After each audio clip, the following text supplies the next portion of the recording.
first home run of the board this year for Nolan Jones.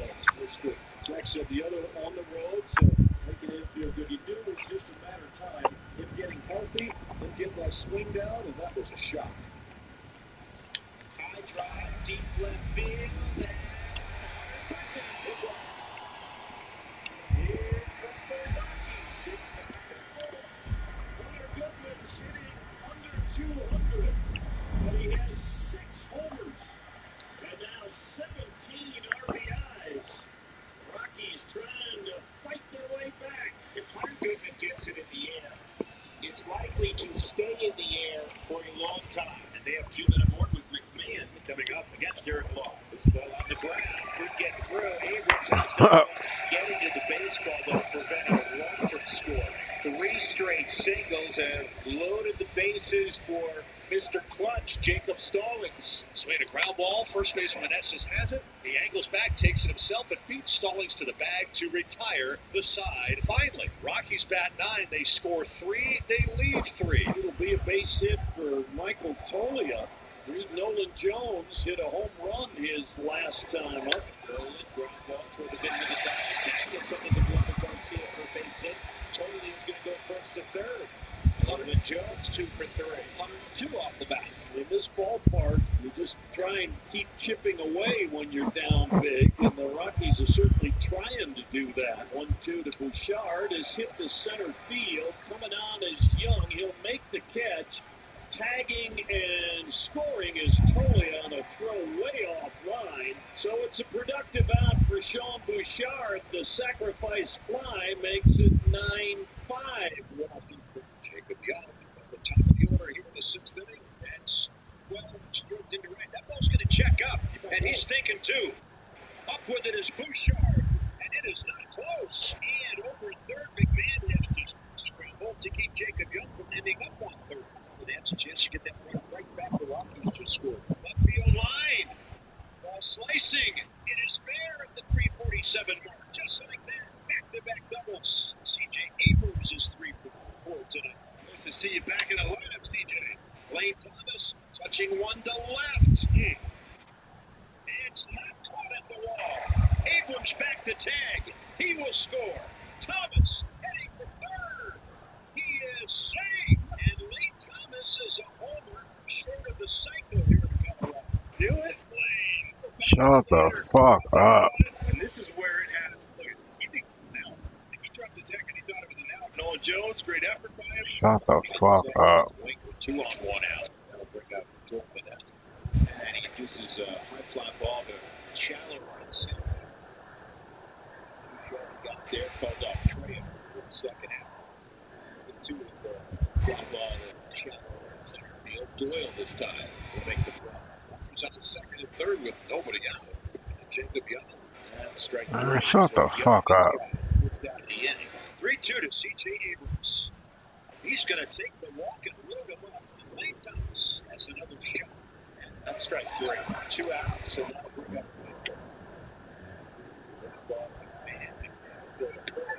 Beers works out the bases loaded. The Nats are 1 out of the way. Again, getting closer to that elusive 500 mark. Shut the fuck up. 6 up and 6 down with the final 2 innings. As the Nationals score big tonight, season high. 19 hits here at Coors Field in Denver. They put 11 runs on the board. They take one of those 3-game series to the Rockies. The show-stopping BMW i4 is electricity in its most powerful form. An impressive rate to the power of over 500 volts. BMW, the ultimate electric driving machine. Lease BMW i4 for $499 per month.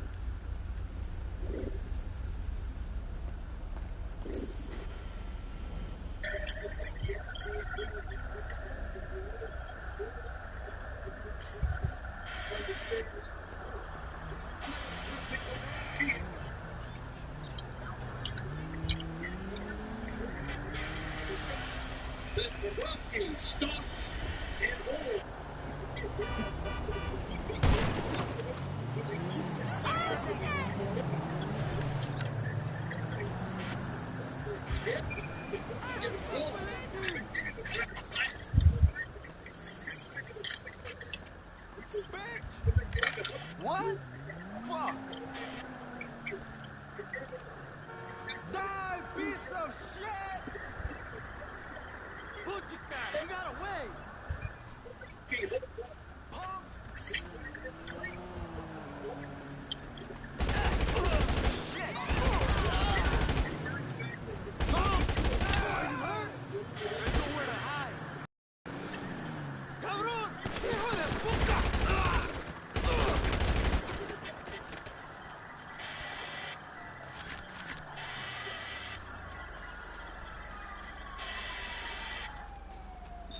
Switch Shut to the fuck up. internet with mobile Wi-Fi included.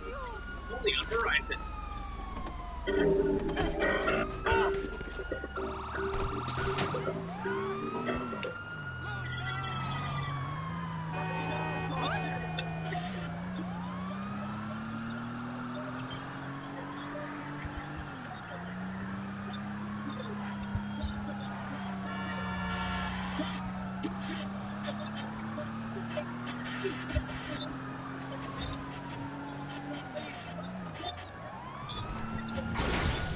Get there, so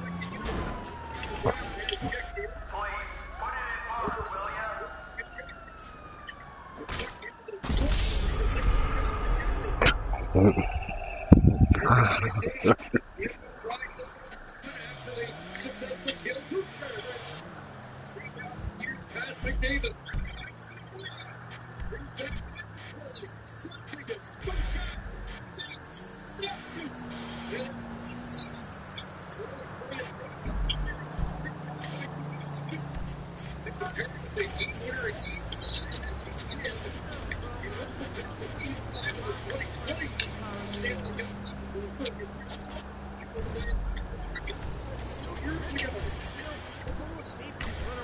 Gets it back.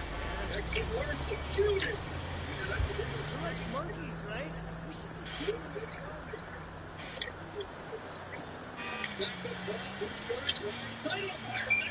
Short side stop by Bobrovsky.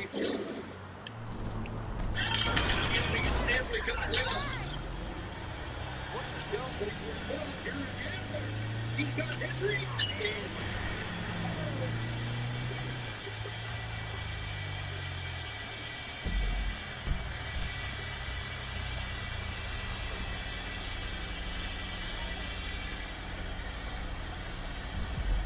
Four guys on one side, the defender pitching in deep is wondering, and nobody realized that behind does a great job of staying offside and getting that puck in another spot beautifully taken by Henry. Watch the little delay just to get control of it. It bounces for a second. He goes past the puck, pressure on one end, missed assignment, and it's right back to the back of the net.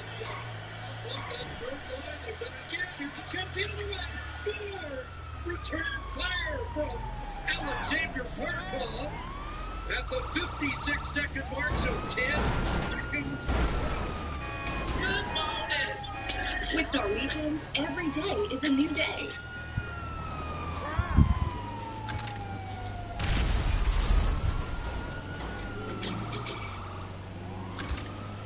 Oh man, that razor thin. So Rick Bob wants to keep good on you. Oh boy. You can see Reinhardt, the timing of it, but how about Florida bounces back?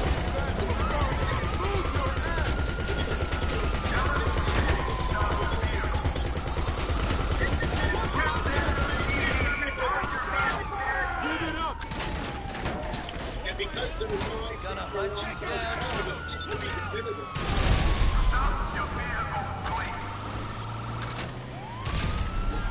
Managed the verdict. After video review at 19:09 to play last time, no more.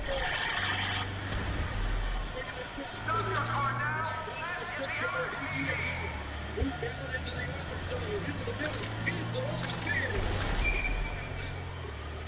I settled trying to turn back and eat next one. Yeah, a shot. Rebound. Trying to get a stick with that. Throw a big over.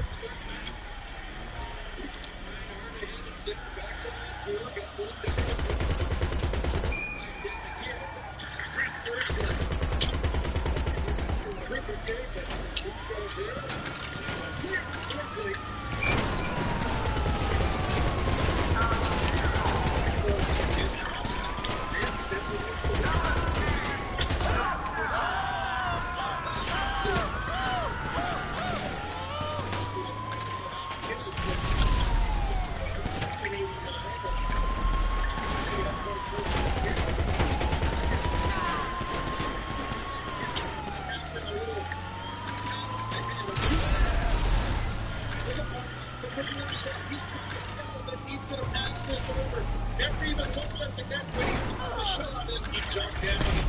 Tried to oversell that, where maybe he didn't even need to do it.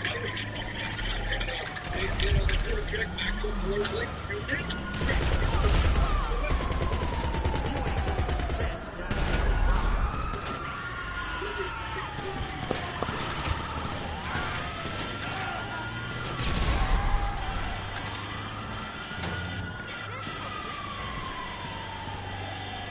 Look at the traffic against the edge of the net, and it's a block shot. It's a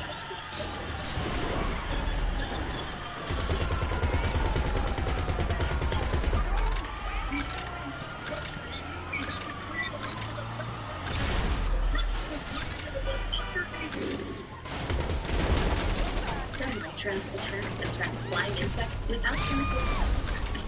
So no matter what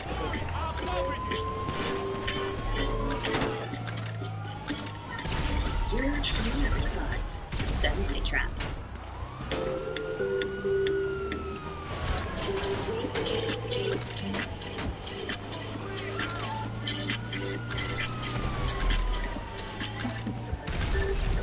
Buick. Exceptional by design.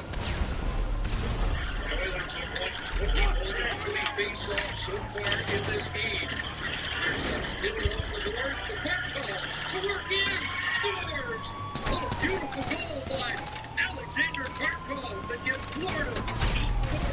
Oh boy, does it ever. And a couple of things, you just energize the field a bit. A chance to score and instead it's tapped in, and how about Payne here? In front of the net there, and Kulak goes, instead of with an active stick, just get your stick and don't allow Barkov to come across the net. Barkov plays it perfectly. Gets Skinner going down.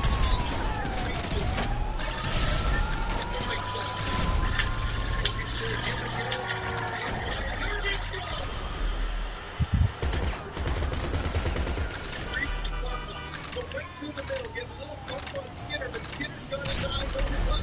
Thanks for that return. And empty. Stay in. Back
.7 degree moisture.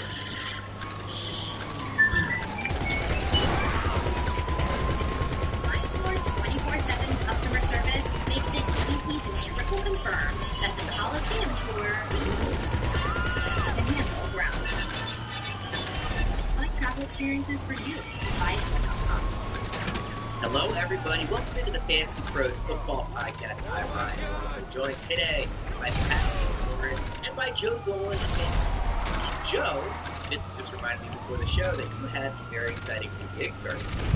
Yeah, so I'm named when they ran back to Fantasy Sports Radio in 2010.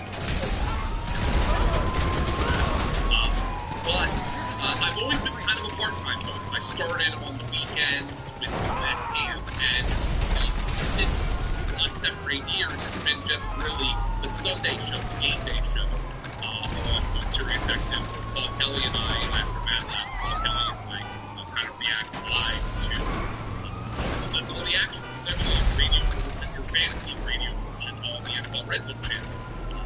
And what that now is, it is parlayed into partially me taking over the morning show. usually in the morning, fantasy football. John Hampton, I still work very closely with in fantasy points. John has hosted on the channel every day for over a decade. We used to be seasonal in the early days of fantasy radio, and then the morning show would be called like the baseball show. Guys, I mean, I think we know like football kind of pays the bills for a lot of sports here. So the football show became a year-round show, and John, his graduated. He's now he's moving to Georgia from New Jersey, and he just thought he was fine. And so I would be, I guess, a permanent rotational host on the morning show. Tom Brawley, who's also hosted there for the better part of over a year, is going to be and I think you're going to see some other names as well on the fantasy football morning so wonderful opportunity, but it's going to be a big change for me. I'm not a morning person, so I'm going to have to change that, obviously, because it's a morning show, but it's a big change and well-deserved for John, and I'm excited to get started with something that might become a little bit of my own here. My dream growing up was to always do an afternoon drive sports talk radio show, because I am also not a morning person. So. Yeah. So John actually, when he started going daily, he was actually going in the afternoons, and that was Hanson's. He was the kind of afternoon host, and then they moved to the mornings. That's where he's been for a number of years, and that's where they're putting us. So if you're not a morning person, I don't eat breakfast. That's going to have to change. Probably work out a little bit in the morning. It's going to be a change, but it'll be one that'll be hopefully fun, and hopefully enjoy it. Do you have any big, exciting life changes? I've been on vacation for 2 weeks, and I've come back. Anything exciting for you to do? Nothing really new with me, but I am happy to hear the news that, Joe was telling me before the show that he can be on Monday, Wednesday, Friday. That just so happens to be the 3 days we take our dog to daycare. So I'm in the car for a solid 35, 40 minutes on those days, and I'll get to hear Joe every morning. So that's good news. Well, hopefully today's show goes well. In addition to the show with Joe, congratulations on that. We're going to be talking about some breakout RB1s.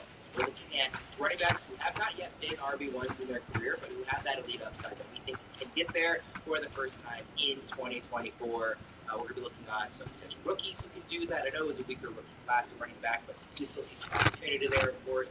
Sophomores that can do it, and then some veterans who think have a chance to make the leap. Those are year 3 guys or beyond.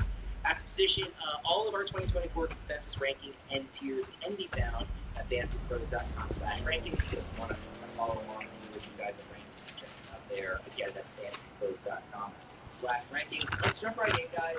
We're going to start with the rookie. You guys pick one rookie each. Just a note for everybody, there have been 3 rookie running backs that have curated an RB1 season across the last 3 seasons. So it does happen on average once a year. Joe, you are the guest, so let's start with you. Who's your rookie? Yeah, so you let me pick my running back first. I took the obvious sophomore running back, so I left fifth the obvious rookie running back.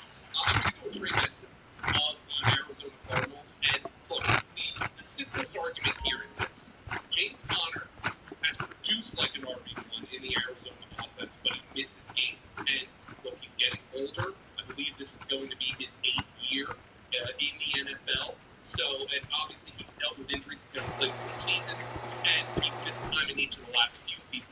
And Trey Benson, coming out of Florida State, very good elusiveness, one-cut style, and I think it's going to be an outstanding fit in this Arizona offense. Look, James Conner is, of course, blocking the pathway for Trey Benson, but if Conner misses some time, Benson's going to have an opportunity to step in and produce like a number 1 running back in this offense if James Conner does miss time. Our guy Grant Barfield, who does yards created at fantasy points, he compared Trey Benson's running style to Travis Etienne. One cut, kind of elusive at the second level. He picks the ball. He has great vision, and he's more somebody who can create on the outside, on the perimeter,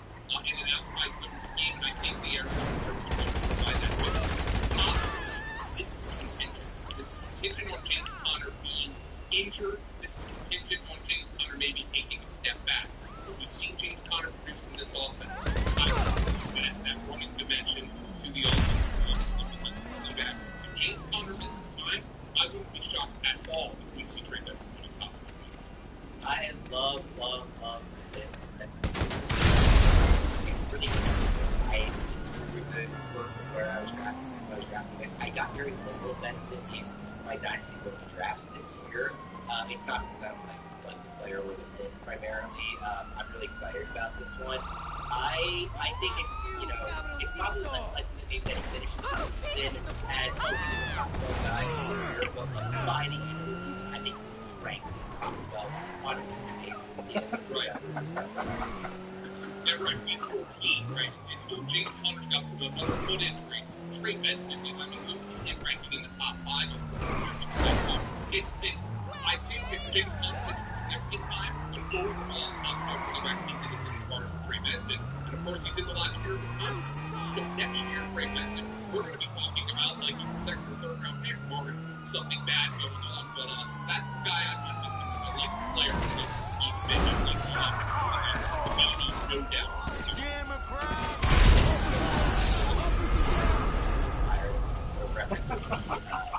The obvious guy. I would say, before we get to the guy, I think that Benson is, when I look at 2025, I would honestly bet more on him being a consensus RB1 going into the next season than the guy that fits. I just like Benson that much and what that runway will look like when Connor's out there. Fits.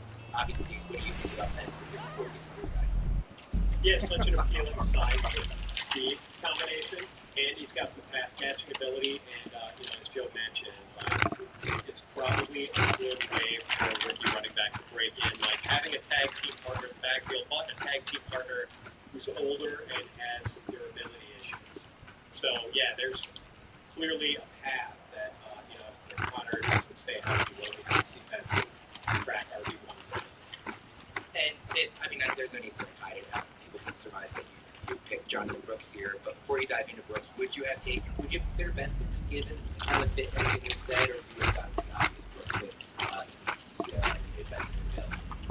I mean, I think I would have taken Brooks just because it's maybe a little less dependent on what happens with the guy ahead of him, the veteran. Like, I think Brooks comes in as the RB1 with the Panthers, and I guess I'll just dive in. And I kind of wanted to go off the radar here and go with someone like Monty Vidal or Ray Davis or something like that. But the more I looked at it, I thought Brooks was the best choice. And now, granted, this is going to depend on his health early in the year.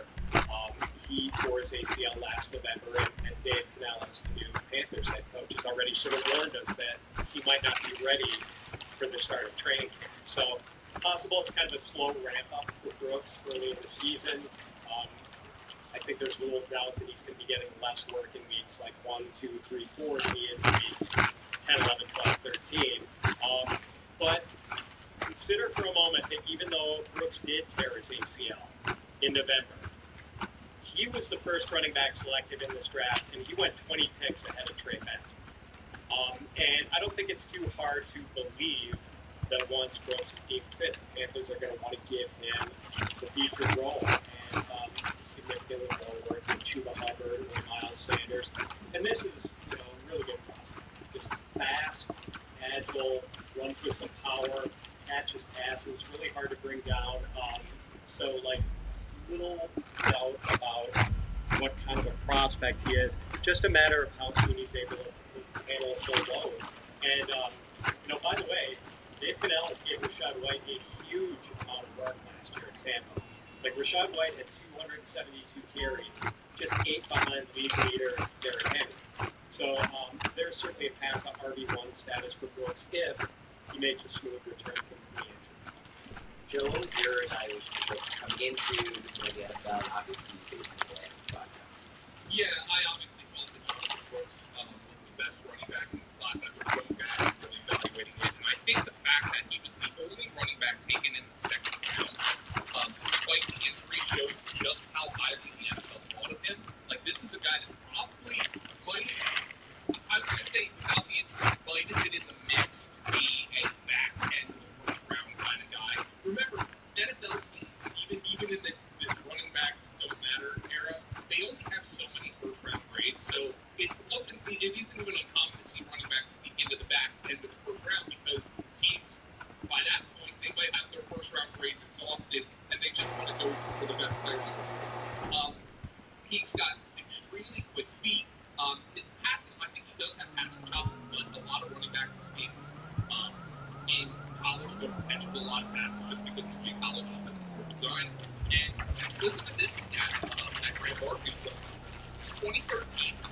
27 running backs were selected in round 2 and played in at least 4 games in their first year.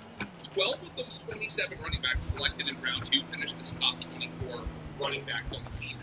So basically, the coin flip chance that Jonathan Brooks, of course, provided he's healthy, is going to provide you a weekly start-worthy running back. And with the landing spot, the fact that Miles Sanders was a disaster last year, Chuba Hubbard being just a guy, Jonathan Brooks is the easy pick for the top rookie running back in the spot. I just wanted to tee up Fitz, give him a little bit of an easy here to lead off the show. Appreciate that, Joe. If these guys were available, and these were the first 2 running backs taken in most nights of the draft, you can maybe make the case like all Blake Corum needs is the Kyron Williams injury and the way Sean McVay uses running backs. You can make the case there. But were there other rookies that you considered, Joe? I mean, I know Fitz mentioned like Mike Rendell and some other guys. Was there anybody that you, if these 2 weren't available, if we had gone more than just one player each that you thought about? The one that was really interesting to me was Marshawn Lloyd. Watched him at the Senior Bowl down in Mobile. I call him an R1, L1 guy. You know, that Jew. I think I haven't played Madden in years. I'm picking back up football video games with the college football game. Back when I last played those, you Jew with the R1, L1. You might use the juke stick now. I'm not sure. But anyway, Marshawn Lloyd's a juke stick kind of guy. And we know that Matt LaFleur likes to rotate his running backs. He's already been talking about Marshawn Lloyd. And if he can fill like the Aaron Jones role to Josh Jacobs' A.J. Dillon role, I thought there was an opportunity there with him. But Josh Jacobs being there is a bit of a damper in me. I love him. But that being said, I love Marshawn Lloyd.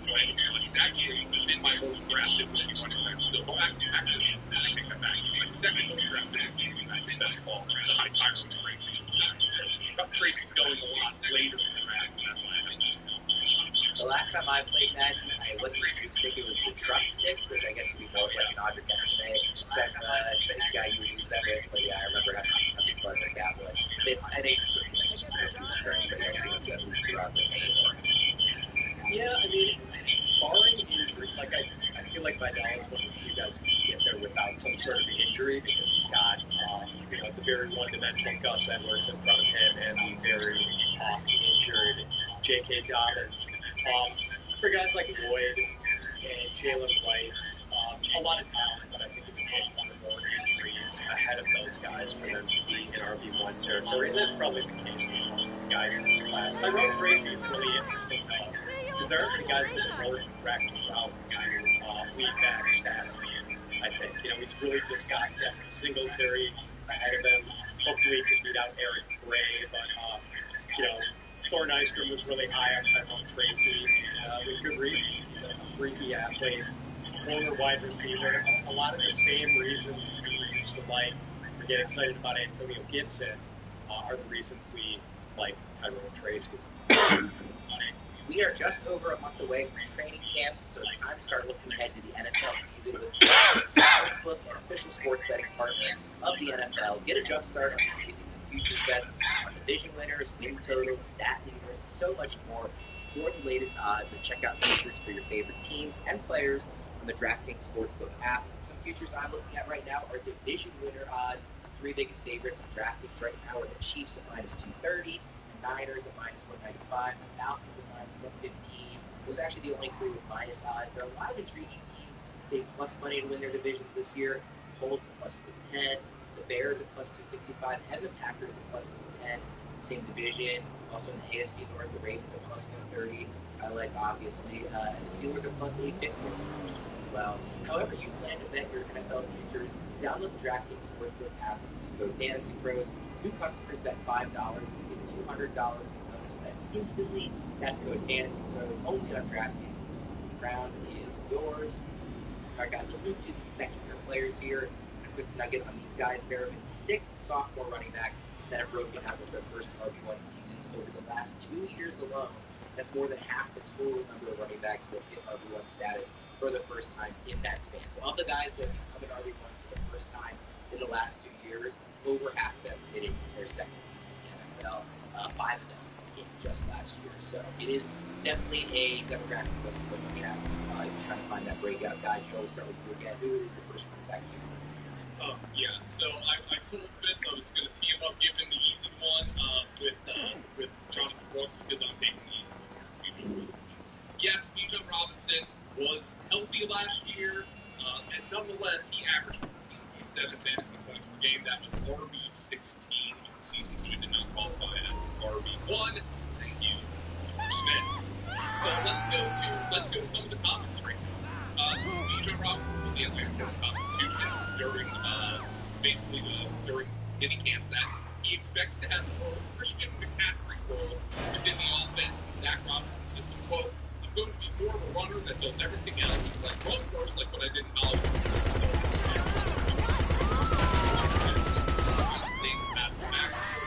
He actually led all running backs to 319 outside and finished behind only Christian McCaffrey in route share, but he averaged 6 carries per game. And for Tyler Algier, I anticipate that Bijan Robinson is going to usurp a significantly bigger portion of that backfield. Guys, that's why he's around. If that to happen, I think Zach Robinson will make Bijan the principal possibly plus. Yeah, this is the selection that they're to make. Not only running back, but as a top 12 pick, has about 8 picks in draft already. So the path is here. Everybody knows he's now still young. It's clearly. Yeah, absolutely. Takeaway layup is young, so no disputing this. I think he's pretty much RB2 or RB3 on everyone's draft. Joe, do you have him 2 or 3? Is he ahead of Brees off the You've got Barrett made very compelling case for Brees Hall. I have him I have Bijan slightly higher. I'm actually drafting Hall more though because Hall the back half underdog drafts more frequently than Bijan does, and I'm at the top of underdog draft this year. One thing that I'm doing is underdog and best level what I'm doing. That's the time of year, obviously. I have found that in those particular rounds, the running backs in round 2 are way more appealing than the wide receivers in round 2. Meanwhile, I view the wide receivers in round 3 as being pretty similarly tiered as the wide receivers in round 2.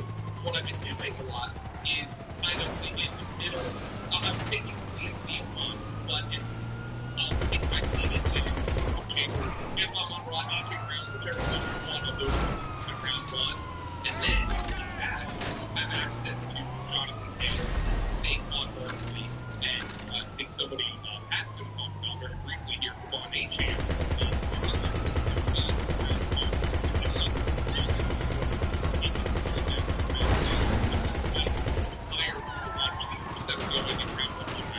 Than I am with round 2. So you might disagree with that. That I have when I'm drafting because he falls to the back half of the first round more than Bijan, and when Bijan gets drafted, that's when I can get on my team, and I've been cutting money. transition second is very quick. Bijan ahead of any of those receivers.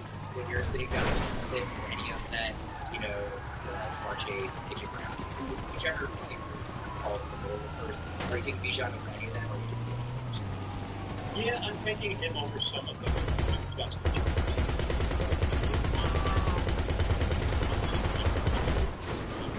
RBs have about the top 4.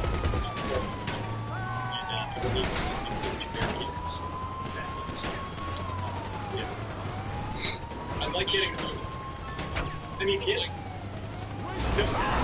was just going to say, like, kids after he and Montgomery were both really up runs down through the end of the playoffs, including their playoff game. Kids that were much of the game. Like, I just don't think that the first one was good. And, we talk about kind of game scoring and doing that for a single third one. But,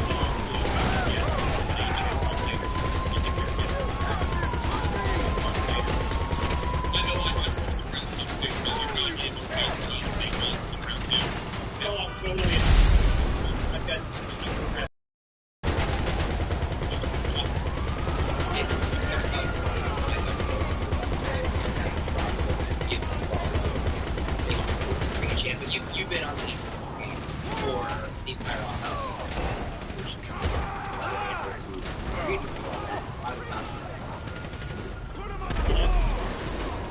I might add that I liked a lot of the game. And, yeah, look, we know the domination game.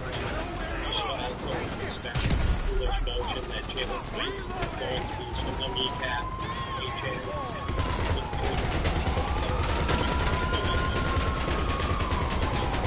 Running back.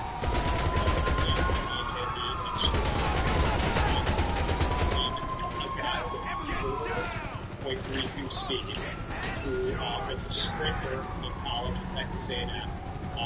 As I was saying, contact guy. Smaller backs, not easy to bring down. HN averaged 7.8 yards per carry, or more than 100 carries. And yeah, the quarterback, HN led the league in rushing yards over expected per attempt at 2.87. Second place was Christian McCaffrey at 1.32. Son HN more than doubled the next closest pursuer in terms of rushing yards over expected. Had the highest success rates in the league on his rushing attempts. HN is just a special player, and all he needs to do, well, I think all he needs to do to finish RB1 this year is just stay healthy. Even if he's only getting those 13 or 14 touches a game, he's that explosive. He's good at that many smash plays. Yeah, I mean, I really think that he will. You know, Joe, you mentioned Aiken. So I assume you're on board with Vince here. Yeah, I'm on board with him. The closest kind of analog we had for somebody who's that hyper-proficient in HN, who's more hyper-proficient than just about anybody in recent years, is probably Alvin Kamara. And Kamara did get an efficiency from his rookie season. Oh, my bad, homie. Oh, shit. Alvin Kamara. Holy crap. And workload increase in his second season. So they traded off a little bit of that efficiency for a greater workload to try to tap into more big plays. And I think that's probably what's coming from HN. The problem is here for HN, that makes him a little bit of a boomer bust pick. The fact that Ricky Mostert is there. He Mostert was like the RB1 until his yearly injury unfortunately happened during the fantasy playoffs. And then, of course, the Dolphins went out and got Jalen Wright just because they're addicted to big, fast guys. And I don't know, now Jalen Wright, our guy, Brett Whitefield, who did our prospect guide, said, yeah, he's really fast, but he runs like he's wearing a blindfold. But the Dolphins certainly believe in his size and speed profile, but I just wonder if that's more of a motion replacement. So I am in on Devon HN. I think he's going to get a workload increase this year that will justify his age. Now, Joe, you knew when you took Bijan that you were taking somebody that Fitz would have wanted to take. I don't know if you knew you were also doing that with Chase Brown in your next big year. I did not. I'm sure Fitz's heart broke when he saw that Chase Brown was already here. Yeah, so I left a couple more obvious ones for Vince, who he's going to talk about, both of whom I also consider. But Chase Brown here, and I'm going to tie this into one of my veterans who I think has an opportunity to finish at an RB1 for the first time in his career. But here's the deal with Chase Brown. Like, I wonder if Zach Moss and Chase Brown are Arbitrage, Jalen Warren, and Najee Harris. Just like one guy is considered to be more the runner, and the other guy is considered to be the more explosive receiver. You know, here is what Zach Taylor said about Chase Brown this offseason. That's exciting to see a guy that you can just make a small comment to, and 4 months later it comes back, and you can tell he's really emphasized that this is about how he's been working on catching the ball. I think that's everything we knew about Chase. That's everything we thought we had with Chase. The guy is going to continue to grow and understand what the role entails as a running back in this league. And the more downs you can put yourself on the field, the better. So we're talking about him as a third down back. One of the things he struggled with last year was pass protection. He actually ended up playing more special team snaps than he did offensive snaps. So this is a projection year for Chase Brown. But he's explosive. We saw that at the end of last year, making big plays. I think everybody remembers that short pass that he took to the house down the right sideline. And look, at his current cost, he's a double-digit round pick. That's a pretty easy button for me to play with Chase Brown. Obviously, Vince is going to sell you on this. Your seller's spot shots fired. The consensus on Brad, somebody also talked about. Yeah, and I'll just mention the stat I've already mentioned 713 times on the show that in his final season, Chase Brown averaged 27.3 carries a game. So, like, if anything were to happen to Zach Moss, if he were to get hurt, or he was just ineffective, and the Bengals just want to give Chase Brown that Joe Mixon ball, like, Chase Brown could absolutely handle it. Like, Brett Bielema ran that guy into the ground in Chase Brown's final year with the Alliance. So, like, he could handle a big load if he needed to. I don't know if you can be shaking my head here. It's nothing about what you're saying that fits with that. I'm disagreeing, but if you can see over my left shoulder here to your right, that's a Penn State Nittany Lions kind of banner. I'm a Penn State grad. I don't know if you remember that god-awful game in Chase Brown's final year at Illinois. Like, he had about 74 carries, and he averaged 4.5 yards a carry. And Penn State and Illinois went to like 8 overtimes. They had a 2-point shootout. It was that game. I heard Chase Brown's name enough in that game for a lifetime. So I just want you to know the fact that I'm bringing him up on the show means I certainly did. Yeah, Chase Brown trampled my Wisconsin Badgers that year too, Joe, in Madison. So yeah, that was a painful Chase Brown year for both of us.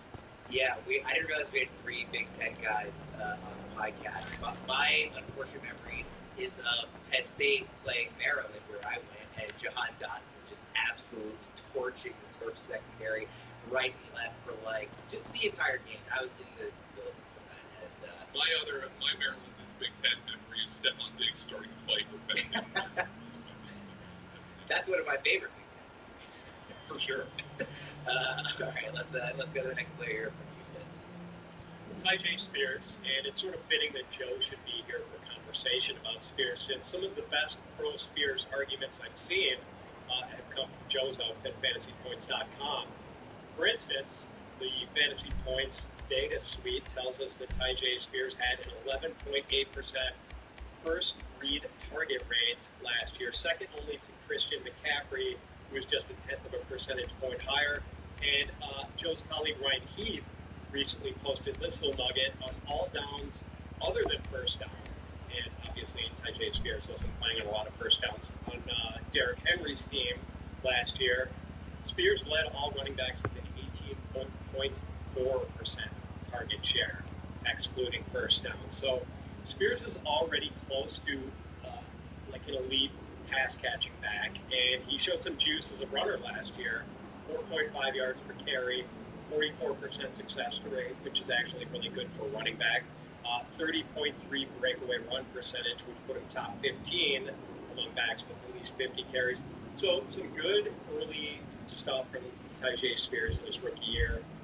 Had 838 yards from scrimmage, even with Derrick Henry leading the league in rushing attempts. So now Spears is showing up between Pollard instead of Derrick Henry. Pollard has been a good NFL running back. We really didn't see it last year. Maybe that was because of the injury, broken foot he had at the end of the 2022 season, that probably lingered into 2023. But there's definitely room for growth in Spears' workload this year. And if Pollard were to get hurt again, or just continue to have sort of diminished effectiveness, Spears could maybe eventually sneak into the league. What do you think Spears is like? I think it's where he's going. Once again, when we're doing best ball draft, you're going to have to, and you're doing high volume games, you kind of have to admit what you don't know, and that sometimes means you don't draw a solid line between 2 guys on the same team. I kind of like Najee Harris and Jalen Moore both at 80. I've been drafting Pollard at this. He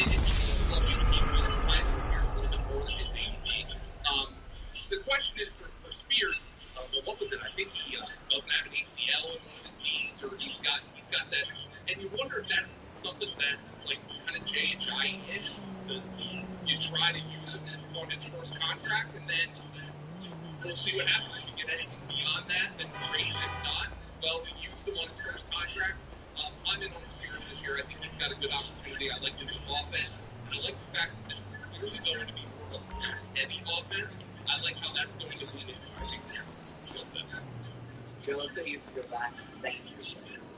Yeah, I tried to go a little bit off board with this one. I know Jaleel McLaughlin of the Denver Broncos, and this is one where we're going to have to pay attention to rules like crazy. You know, we had Jaleel McLaughlin, I think Cecil Lamb was out there at Broncos game, and he mentioned, and I think McLaughlin pointed this out, Javonte Williams might not even make the team. And then I think their Bronco beat writers were like, he's going to make the team. But we do know Javonte Williams was very inefficient last year, coming off a horrific knee. And that pains me to say because Javonte Williams is one of my favorite prospects at the running back position in years. I drafted him 2 years ago before he went down with an injury. Then we watched me acting stupidly, have him in a rotation with Butler Melbourne. And then they cut Melvin after Javonte got hurt. So we didn't get the opportunity to see what Javonte could do really as a true bell cow. Then last year, talking to Anthony Porter in Pamsburg, I was like, there's no way I'm drafting Javonte. And then this year, at RB31, I'm not in on Javonte either.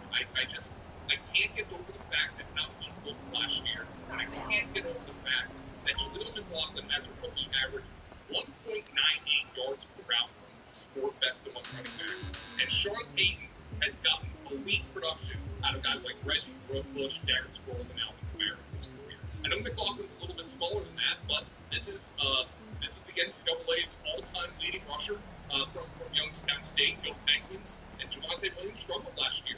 And we're looking at Broncos camp reports. We're like, man, Jaleel McLaughlin never rolled here.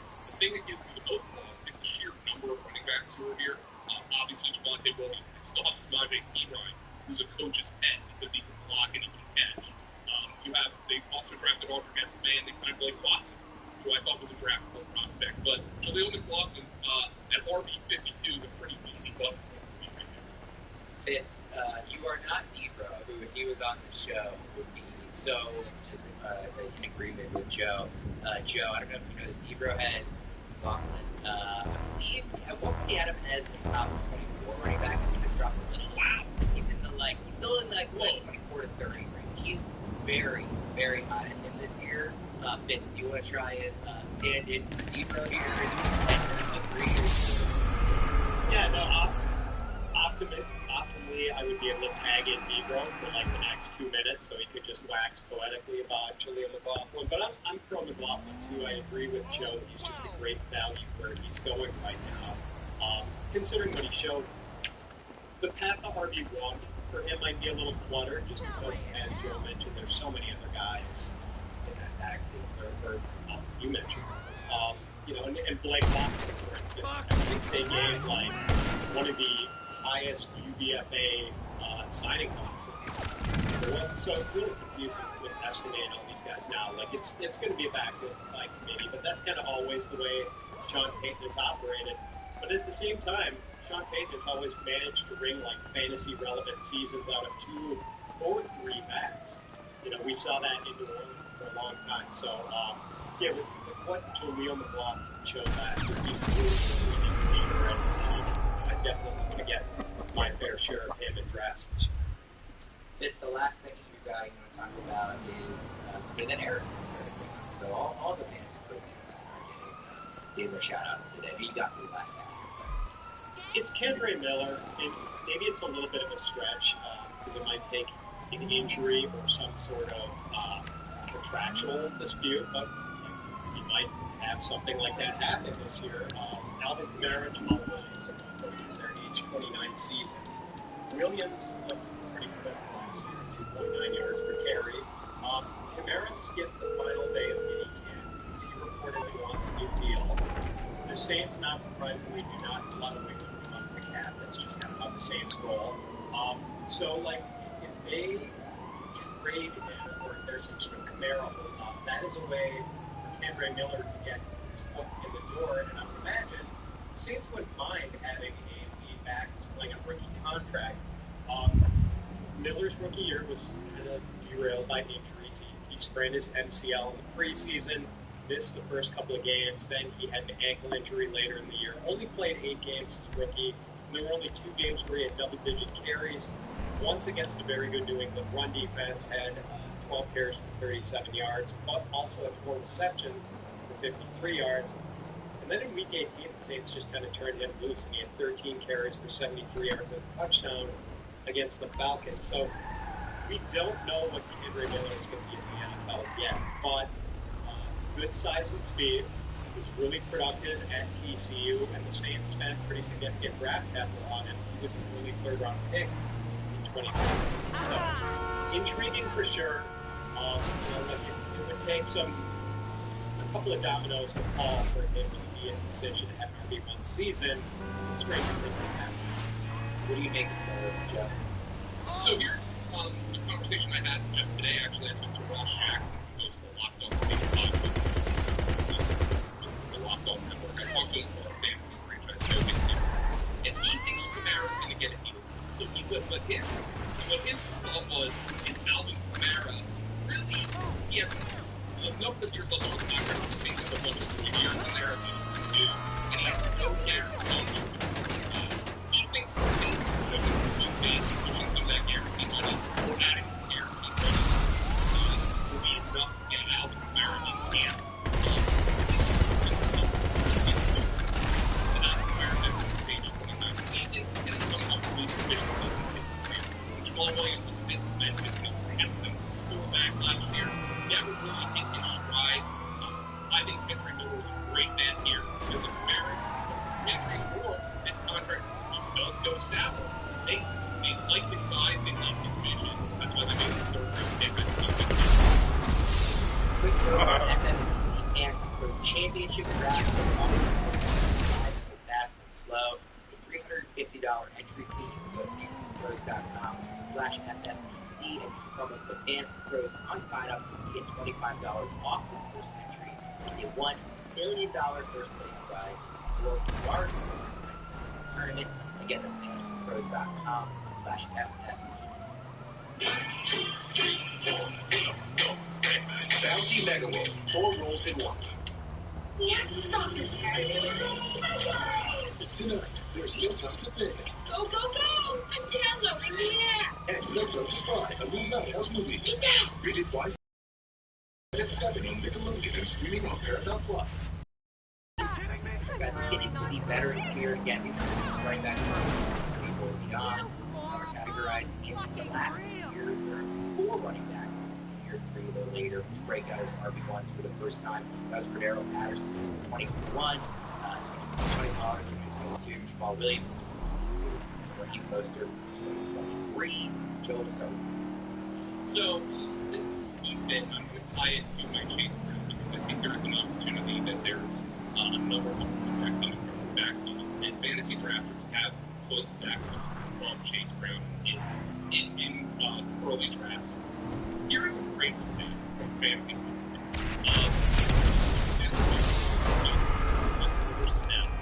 last year. The Colts and the Bengals. 233 for the Colts, the Bengals had 188. Yards per carry, shotgun, and 11 personnel. Jonathan Taylor had 5.24, Zach Moss had 5.20, Joe Mixon had 4.59. So, I mean, those are all really good yards per carry numbers, but Zach Moss was significantly better than Joe Mixon in that regard. It's possible Zach Moss is simply a better scheme fit than Joe Mixon for what the Bengals want to do. And as we know, Joe Burrow loves the shotgun. Almost all. So they're going to run down the shotgun quite a bit. I think Zach Moss is going to be the early down running back here. And if Chase Brown doesn't improve at pass protection, then sometimes, even if he's a great receiver, working on the field in third down, Zach Moss profiles as the guy who's going to get the touchdown looks at the goal line. Joe Mixon has been a touchdown scoring machine at times in the Joe Burrow era with the Cincinnati Bengals. As a matter of fact, last year Joe Mixon had 12 touchdowns, 9 rushing, 3 receiving. 2 years ago in 2021, when Joe Mixon made the Pro Bowl, he had 13 rushing touchdowns and 3 receiving. Double-digit touchdowns are well within the range of outcomes for Zach Moss this season. Oh, by the way, he's actually used as a running back for a short period of time, but Jonathan Taylor was not a full-time player last year, and he had a contract dispute before he got ramped up for the Colts. So Zach Moss is, I think he's a fair bet at his ADP. Again, I like both bets. Now, Mick did agree on Chase Brown based on the conversations we've had all off. I guess. Oh, lay it on me, man. Yeah, well, I mean, as much as I'd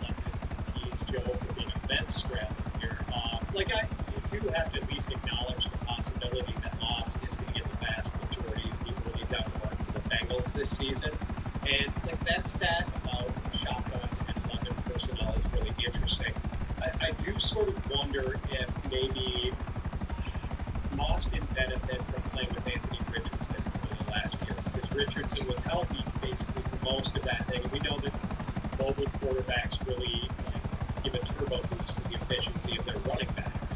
And Jonathan Taylor and Anthony Richardson never got to play together last year. It was Tim Moss benefiting from that early season dose of Richardson, and not always. They did miss some finding even within that short period of time. But from week 6 on, Moss averaged 3.6 yards per carry. That's where I kind of wonder whether he is, whether he's the real deal, whether he can dominate the early season work for the Bengals. It's been kind of a mixed bag for Zach Moss through the early part of his career. I still don't know what to make of it. I talked about this on the show earlier this week, actually, how when I enter draft season, there's always a couple of situations that I feel like are really key. Like, if you answer this question correctly, you are giving yourself a very good chance of, setting yourself up for a championship run. Like, one of those situations where the managers who solve this before draft day that I think applies to that is the Texans receiving core. Which guy is the right guy to target there and elevate the alpha if there is one that does so? I think it would be really important. To me, the Bengals backfield also falls in that category. If you correctly identify what these guys does, really kind of take control of the backfield, knowing what we've seen out of Joe Mixon, even as he maybe declined a bit in terms of his efficiency and just his skill level and athleticism, if one of these guys can step into that role and what could be a very good offensive core is healthy again, then I think it's a really important question to get right. I don't feel confident yet. I have the answer. I'm coming closer to Joe that I'm kind of having to take skills up those guys here and just trying to make sure I have a piece of this backfield to some degree. Let's go to the next veteran here, Fitz. And this is somebody that I was surprised hasn't been RB1 yet. Yeah, Kenneth Walker. I mean, he's finished as a mid-range RB2 in each of his first 2 seasons in the league, so it's not that far-fetched to think he could have an RB1 finish this year. Since Kenneth Walker entered the league in 2022, no NFL running back has forced 4 missed tackles. And Walker's even missed 4 games since coming into the league and still ranks first in missed tackles for. So he's fast. He's athletic, he's shifty. Basically everything he was billed as coming into the NFL after rushing for 1,600 yards and 19 touchdowns at Michigan State in his final college season. And there were some people who liked him as much, if not more, than Breece Hall when he came into the league that year. Walker has so far averaged just under 80 yards from scrimmage a game and has scored 9 touchdowns in each of his first 2 NFL seasons. I think one of the reasons people are a little bit nervous about drafting Kenneth Walker is that Zach Charbonnet is there. Seattle spent second-round draft capital on Charbonnet, but last year Walker averaged, in games that they played together, Kenneth Walker averaged 15.7 touches a game, and Zach Charbonnet averaged 7.4. So I feel like the pecking order has pretty clearly been established here. I've also heard people express concerns that the Seahawks might be a little more pass-heavy with Ryan Grubb coming in from the University of Washington to run the offense and call the plays. But Seattle passed the 5th highest rate last year, so I don't know how much more pass-heavy they could be. I really like Walker and his 5th round ADP, and I think he has a good chance to have an RB1 season. Joe, where do you rank Walker? I have him pretty much right at his ADP. The thing about Walker is I'm guessing you don't want the new coaching staff. How are they going to feel about it? I think How much are we talking about? Okay, let me go to work. It scared a lot of us off of Kenneth Walker, much like the Hank Bixby pick. And your Romans scared us off of Travis Etienne. One of the things about the Zach Charbonnet pick last year that came evident was Pete Carroll was essentially like, yeah, that situation where I had to play DJ Dallas on a severely sprained ankle because we didn't have any other running backs. Yeah, that's never happened to me again because I like to run the football. Now, the thing about Kenneth Walker is he can probably drive some coaches nuts with his style. Always looking for the home run. Are the Seahawks going to lean into that? Or are they going to default to, hey, Zach Charbonnet, if 5 yards are blocked, he's getting them and he's going to finish his run? I don't know how that coaching staff is going to react. That's why I have Kenneth Walker, who I think is one of the most gifted backs naturally in the league, kind of at his ADP. I'm fine taking him there. I'm fine passing on him there, depending on what built the team. Joe did a good job of pointing that out. One of my friends calls Kenneth Walker a Lewis and Clark guy. He is east-west. Too often, not enough. Franco self compared him to a jazz musician when he was coming out of Michigan State. He like as just somebody who's going to be constantly playing and experimenting around the beat, and oftentimes come up with something very pleasing. But it takes a little bit of experimentation to do that. I thought that was a good comparison. Joe, let's go to your last one. Yeah, so this is one people are actually drafting as if he's going to finish at the RB1 this year, and I think it's completely justified. It's Isaiah Pacheco. Isaiah Pacheco is currently carrying a fourth round of Danny Neal running back. Last 9 games, Pacheco averaged 15.9 fantasy points per game, would have been fourth among running backs. He averaged 2/3 of the team's rush attempt share. Here's the stat that's really intriguing to me. In 4 games last year, with Jared McKinnon out of the lineup, Isaiah Pacheco averaged 19.7 PPR fantasy and a 14.9% target share. That would have been 5th best among running backs. So they did not turn him as nearly and thoroughly down under in that back. He was actually getting checked down and screen passes. Now, Chiefs really just saw signing Hollywood Brown and drafting James Worthy. They wanted to have that work element back to their offense. But they also didn't update in the backfield. I didn't layer that. And I think this is lining up for Isaiah Pacheco to be development. And I think one of the appeals of going like better receiver to start is Isaiah Pacheco to be sitting in the third round being drafted. I think he can get a legitimate development. That's one of my favorite picks to make thus far, and I haven't been a Pacheco guy at this point in my career in the fantasy industry, but I am this year. You might be in on Isaiah Pacheco. You are not the guest we've had on this week who was highest on him, because on Tuesday's show, he has Pacheco RB4 this season, which if you look on Fantasy Pros, you can see where he has those players go to their extra ranks. And he is the highest, no one else is higher than RB6. He's got about 4. So a couple of guests on the show this week for the listeners really praising Pacheco. Let me look at his ADP really quick and just figure out who I have, because I certainly have him with both players who are getting drafted for him. I like him more than Travis Etienne. I think I like him a little bit more than Derrick Henry. I cannot go as high as Andy is on. I like him more than Josh Jacobs, and I like him more than James Cook. Kyron Williams to me, this is another show. I don't think I have him a little higher here. I'm not one of the guys who finds a little higher, but I think I'm very, very happy with Pacheco this year. If he's my running back one, I would not bat high, and I'm looking absolutely big. That's all. He's my favorite review historically, and that I kind of been a Pacheco guy the last couple of years, but I think what was on the last year, obviously, the case that you laid out, I think it's good. I think he's good. I am now with you. He's an RB1. I am not it's where you Yeah, definitely Pacheco is and I think he might be safer than Kyron Williams.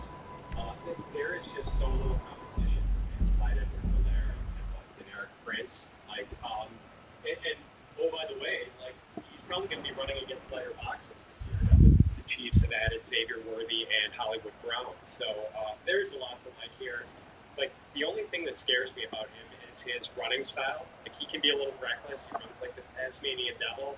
So I do worry about his durability, but the role, he was a big offseason winner. I mean, the Chiefs just added nothing at running back, and he is primed for a lot of work. One last veteran here, Fitz, who you got? Brian Robinson, and now I feel like we're just outright pandering to Derek Brown here with this. And I'm even going to steal some of Derek Brown's points on him. Like, this year does set up really nicely for Brian Robinson Jr. We know that the